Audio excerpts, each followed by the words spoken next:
Hi. I start work quite late, so in the mornings I normally read the papers or go on news websites. It's important for me to find out what's going on in the world. Today I'm interviewing people about the media and the news. How do you usually get your news? I read my news on the internet mainly, because I don't have a television at the moment. I usually get my news by watching the TV news when I get home. I don't actually live in Britain, so I like to read the news in English and I get it all on the internet.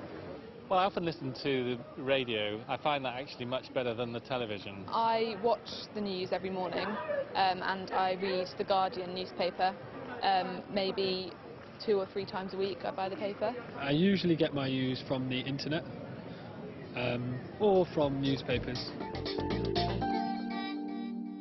What kind of news stories interest you the most? Well, I study conflict and development, so I'm interested in world affairs. A variety, really. I like to read about politics, of course, and what's happening in the country, but I also like to hear about what's happening in other countries of the world. I like all sorts of news stories about what's going on, and I especially like things about new technology, but I also like a bit of trashy news. I like a bit of celebrity gossip, just to break up the day.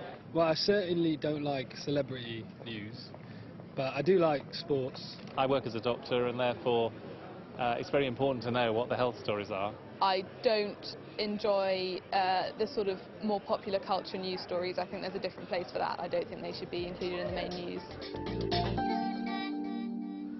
How has modern technology and new media changed our relationship with the news? On my laptop I can go on the internet and I can just see what the latest headlines are. I can see news developments as they happen almost in real time. There are many different sources, and therefore you often compare and contrast what different media are saying. Often you don't have to pay, so you don't have to, it doesn't discriminate against people who don't have money. We used to rely on the messages from TV, from different outlets, and now with things like Twitter, people can spread the news, but it does run the risk that it's not always correct. In your opinion, does the media use its power responsibly?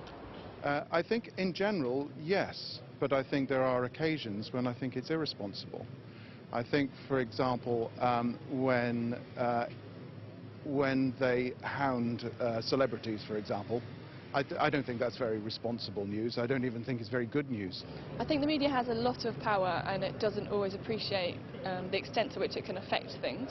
I think in this country it does. I think it certainly doesn't in some other countries. My area, that I'm especially interested in, the area of health, often you get these health stories about immunisation or about some latest scare about cancer, and this causes a great deal of anxiety, and yet when you go down to the real truth, it's often based on very flimsy foundation. So I think the media do have a duty to use their power responsibly.